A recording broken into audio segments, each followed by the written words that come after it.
네, 북한의 환강댐 방류와 관련해서 또 하나 걱정되는 것이 목함지뢰입니다. 북한이 매설한 목함지뢰가 쓸려 내려올 가능성 때문에 비무장지대 지역 주민들 또 불안해하고 있는데요. 자, 이 문제 포함해서 자꾸 언급되고 있는 북한의 수공 가능성까지 김주한 YTN 정치안보 전문기자와 함께 자세히 얘기 나눠보겠습니다. 자, 어서 오십시오. 안녕하세요. 예, 지금 환강댐이 오히려 가뭄때 만수위를 유지해야 되는데 지금 만수위라는 것 때문에 지금 아까 그 연천군의 계장님 연결했을 때도 네. 불안해하시고 있거든요. 이게 좀 굉장히 특이한 상황인 것 같은데요. 사실 그 문제 때문에 예. 환강댐, 북한에서는 예성강댐이라고 부릅니다. 네. 2007년도 완공된 이후에 2009년도에 우리 주민 피해가 있어서 2009년 남과 북이 이 임진강 수해줄 실무회담, 이른바 남북회담을 했었어요. 예. 그때 우리가 댐의 그 어떤 수위를 알 수 있는 센서라든가 이런 걸 우리 비용으로 설치할 때는 좀 동의해달라라고 했는데 북측은 그 부분에 대해서 허락을 안 했죠. 그러니까 댐 수위 지금 앞서 관계자 예. 대진대 교수님도 말씀하셨지만 정보를 우리가 사전에 알 수 없는 거죠. 그러다 네. 보니까 이 사실 오늘 오전에 수문을 열었지만은 이 YTN도 보도도 며칠 전부터 했지 않습니까? 그렇죠. 어민들은 그때부터 조업을 못한 겁니다. 그게 그럼요. 사실은 예. 피해죠. 그렇죠. 인명피해는 아니래도. 네. 그게 사실상 생계에 굉장히 큰 언제까지 작업을 못하느냐 예고를 안 해주니까 예. 북한 역시 비가 왔으니까 문을 열었다 이런 네. 논리가 되겠지만은 환강댐 북쪽에 북한이 4월 5일 댐 3호기를 가지고 있어요. 예. 북한 수역에 뭐 개풍군이라든가 장풍군 일대 비가 많이 오면 열어야 되겠지만 네. 지금 말씀하신 대로 비웠다가 이 상류에서 내려오는 물을 받아뒀다가 해야 되는데 그렇지 않은 행태를 보였기 때문에 네. 그래서 지금 많은 분들이 그렇죠. 불안해하고 이 불안해하고 의도하든 의도하지 않았던 어떤 좀 불순한 의도를 예. 가지고 이렇게 하지 않았냐 이렇게 보는 거죠. 네, 그래서 수공 가능성 그렇죠. 얘기가 자꾸 예. 나오지 않습니까? 뭐 군 당국은 뭐 아닌 것 같아라고 네. 하지만 군 당국 입장에서는 수공이라고 공격적으로 이야기할 수 없는 부분이고요. 네. 그런데 북한이 최근 또 다른 문제로 봐야 되는 것은 최근에 이 7차 당대회로 남북 대화하자고 계속 요구를 하고 있어요. 사실 예. 이런 부분이 대화거든요. 작은 네. 부분이. 지금 사실 남북 대화는 북한 4차 핵실험 이후에 우리가 이제 개성공단 폐쇄하고 네. 이러고 나서는 남북 간의 대화 채널은 없다고 봐야 되지 그렇죠. 근데 않습니까? 이런 예. 게 사실은 대화거든요. 네. 우리 이렇게 자연현상 때문에 비가 많이 왔으니까 이 정도면 언제쯤 수문을 열 거니까 알고 있어라. 근데 지금 네, 그렇죠. 어촌 계장님도 아까 말씀하시는 것이 주민들도 미리만 알면 좀 덜 불안하겠다 이런 그렇죠. 얘기거든요. 예. 지금 그게 연장선상이 계속되고 있고 그 다음에 그 한탄강 유역이나 동쪽으로 가면 이제 한탄강이 있고요. 임진강이나 한탄강이 이제 내려와서 한강하고 만나서 저 김포 쪽으로 해서 서해로 이제 물이 빠져나가는 서해로 네. 빠져나가는 건데 지금 이제 오전에는 군남댐 수위가 좀 낮아졌다. 아직은 예. 좀 우리가 안심의 끈을 놓기는 좀 이른 감이 없지 않아 있어요. 왜냐하면 수력댐들이란 댐을 하면 수문을 열면은 예. 기본적으로 방류를 한 열 몇 시간씩 한다라 그러거든요. 우리 앞서 YTN 기자가 보도했지만 지금 다행히 서해가 썰물 시간이니까 오후 4시부터 거의 이제 영어로 말하면 위닝이라 그래서 밀물이 이렇게 들어차는 시기죠. 그럼 서해 밀물이 간만에 차가 들어차면 강물이 할 수 없이 범람을 할 우려가 크죠. 그런데 그럼 지금 북한에서는 단순한 군남댐 수위만 가지고 저희가 안심하거나 이러면 안 그렇죠. 되겠네요. 이게 예. 지금 제가 스튜디오 들어오기 전에 네. 몇몇 관계자들하고 취재를 해봐도 이거는 시작이다. 그렇다 그래서 시작이다. 뭐 굉장히 크게 불안할 필요는 없지만은 네. 이 상태가 밤사이 지속될 개연성이 있다 이렇게 봐야 네. 된다는 거죠. 그리고 뭐 이번 한 번만에 끝나는 그렇죠. 것도 아니고 계속 지속될 문제이기 때문에요.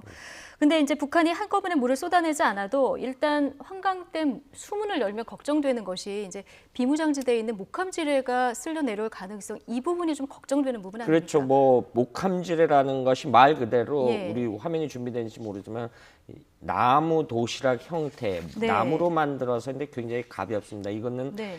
이 좀 표현이 어떨지 모르지만 사망에 이르지는 않지만은 사망에 이르지는 않지만 그 평생 장애를 가져올 수 있는 다리 절단이라든가 골절 예. 평생 그 장애를 가져올 수 있는 굉장히 위험성이 있고 지금 보시다시피 나무 형태로 돼서 그 저런 형태가 굉장히 한 10여 가지가 있다라고 예. 하는데 지뢰 탐지기로 100% 탐지가 좀 곤란한 측면이 있다라는 이 겁니다. 부분이 가장 걱정이 되는 그렇죠. 저게 부분이군요. 이제 수천 개가 물에 떠내려 와서 네.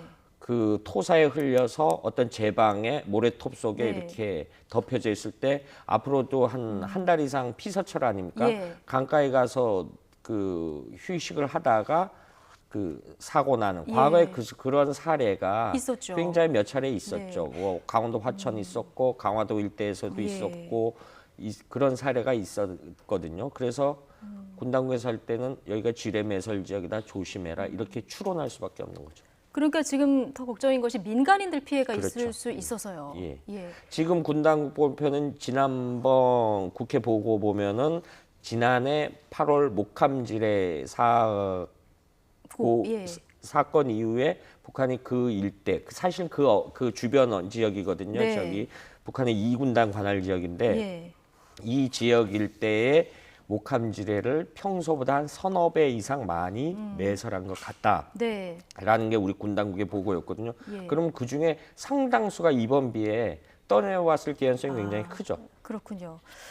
일부러 흘려보낼 가능성, 고의 유실 가능성은 어떻게 보십니까? 지금 앞서 설명드렸듯이 네. 본인들은 비가 왔는데 앞서 대진대 교수님도 말씀하셨지만은 비정상적인 것이 홍수직인데도 물을 가둬놨단 말이에요. 가둬놨다가 네. 한꺼번에 지금 이렇게 쏟아내는 형국이 되는데 네. 물론 지금 수위 조절 수문을 한꺼번에 열 수 없는 것이 네. 북한의 환강댐 하류에 4월 5일 댐 2호기가 있고 1호기가 있고 2호기가 있죠. 그 규모가 좀 작으니까 그 댐들이 물을 받아내서 감당할 능력만큼 열어야 되니까 그 나름대로 자기들을 위해서 수문을 예. 조절할 개연성도 없지 않아 있거든요. 네. 그런데 지금 말씀하신 것처럼 목함지뢰 이런 때라든가 이런 네. 물들이 인망 살상용 무기들을 떠내려 일부러 흘려보내서 지금 당장은 아니라도 굉장히 그 오랜 시간 불안감을 조성할 수 있는 이게 굉장히 비군사적인 도발이다 이렇게 볼 수 있는 거죠. 비군사적인 군사 도발이다. 도발이다. 도발이다. 예.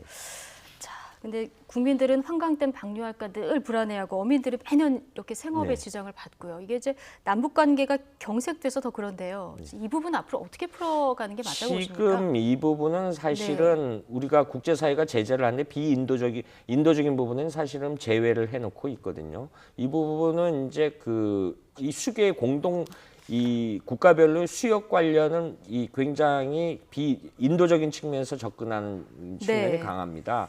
지금 당장 북중국경에 있는 압록강과 두만강 관련도 양측이 그런 홍수 문제를 같이 관리를 하거든요. 예. 압록강 댐 비근한 열을 압록강에도 4개 북중 간에 4개의 댐이 있고 그러니까 임진강에는 네. 지금 임진강 수역에는 7개의 댐이 있고 약간 오른쪽으로 하면 철원하면 한탄강 댐이 있죠. 네. 북한의 봉래호해가 굉장히 큰데 여기서도 수문을 열면은 예. 감당할 수 있는 게 한탄강 댐이 우리가 2012년에 건립을 했죠. 아. 그리고 또 동쪽으로 조금 올라가면 과거에 여러분 기억나실 겁니다.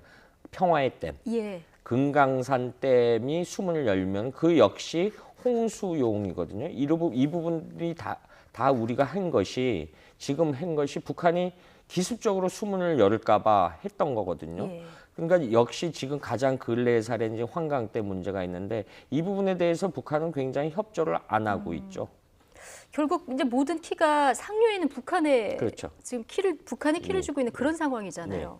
자, 이게 전 세계적으로 보면 우리는 지금 남북 관계 때문에 그렇지만 전 세계적으로 강을 이렇게 사이에 두고 있는 접경지대 이런 나라들이 꽤 많지 않습니까? 지금 뭐 국제 분쟁사를 보면 예. 뭐 요르단이나 시리아 뭐 네. 이런 데도 사실은 물 문제 때문에 네. 그 분쟁이 많다라고 하는데 지구 온난화 여파 때문에 이런 부분이 있는데 작게 보면은 어쨌든 북한이 이번 건 같은 경우도 사전에 우리가 비 때문에 수위가 이만큼 올라오니까 네. 그리고 남북 관계가 뭐 대치 국면에 있던 건 정치 영역이고 지금 예. 이 부분은 비정치 영역이거든요. 그렇습니다. 비정치 영역이기 네. 때문에 그 서로 간의 정보 댐 수위를 공유할 수 있는 정보 공유를 그거는 굉장히 할 수 있는 부분이거든요. 북한이 네.